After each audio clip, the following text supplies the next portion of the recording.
Castro Valley redevelopment program, which is making the streets nicer and doing some increased landscape and signage across there. We're going to actually take some cues off of that design and put it onto our landscaping site. The building itself, the medical office building, just so everybody understands, is the color that's in purple. It's a 4-story building. The areas that are in blue are beds. The areas in red are diagnostic and treatment zones, so like emergency departments, radiology. Areas in orange are support. So just kind of gives you an idea of how the building stacks. Basically, when the public comes in, there's an elevator core that moves you up and down through the building, and you always orient back to where you came into the facility at. So the lobbies stack on top of each other, and then from that point you move into different zones in the facility.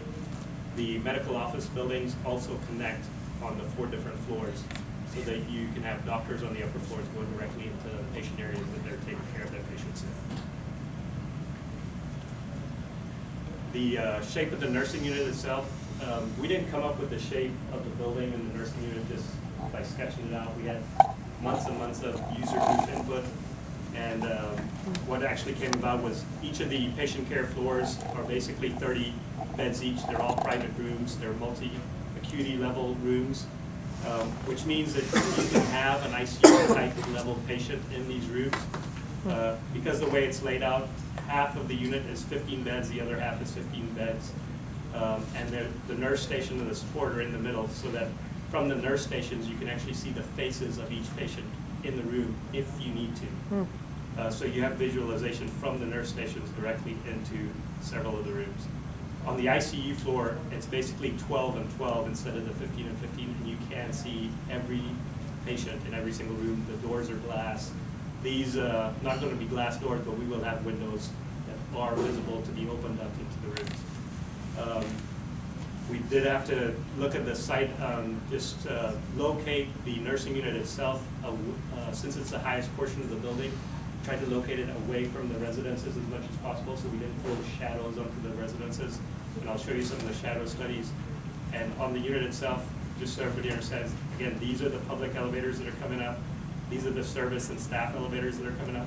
The public is held to the public lobby area, and then their views out are oriented back to the site.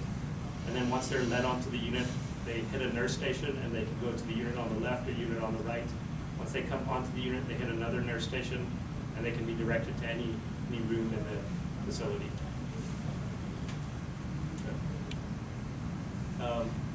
And we know where the building's located. We have several residential areas around us. Obviously, the residential area that's on Stanton, the apartment complex that's to the north, and then we have a SNF unit that's to the south. So the building off of Stanton itself, what we've done is we've tried to move the building as far east as we can. What that allowed us to do is have a buffer from Stanton Road itself. We put a 25-foot landscape buffer in, and then we build a 15-foot screen wall that is an acoustical screen wall, but it also has landscaping features on it. So to give you an idea of what it could look like, any of these things, it's basically you build it up with rock, and then you actually have material that you add onto that rock, so you can create a nice feature along there. And then we placed the building as far back as we could from that wall to our building, because this zone is probably one of the louder zones on the facility, because it is our loading dock area.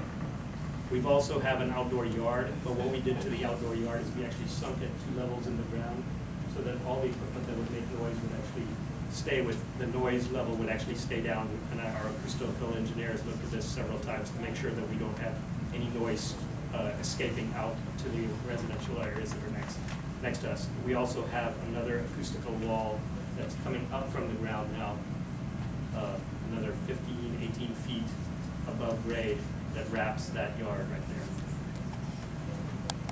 Energy modeling for the building, every single room has been modeled as far as the amount of air conditioning that's being pumped into the rooms has been studied so that we can actually meet that certification. The context of the site itself, we know that the existing garage and how we tie into that, and the existing skilled nursing unit.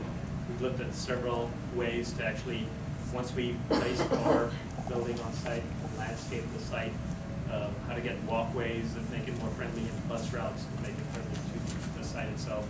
To have an integrated campus, not only the hospital itself, but to have it integrated with the medical office building, so it makes it easy for patients not only to go to the medical office building, but also to the hospital itself for any other support functions they need. To have the building be iconic when you see it, and to influence it with as much architectural savvy as we can. Just to give you an idea on the cost of this, it's about $1,000 a square foot.